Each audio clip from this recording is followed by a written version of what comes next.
I think God is telling us something, sir. Everybody hear this. Go and learn about God. Go and learn about God. Don't let anybody deceive you. When you learn about God, you will get freedom. If you don't know about God, people will it's not a matter of only Celestial Church. It's all over.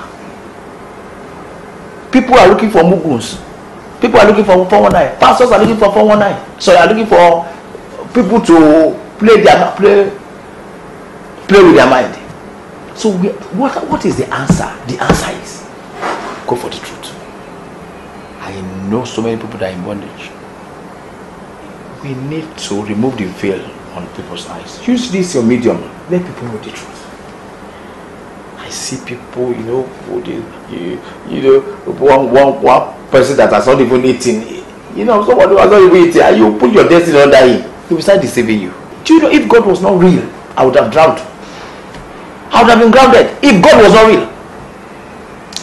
I am a proof that God is real.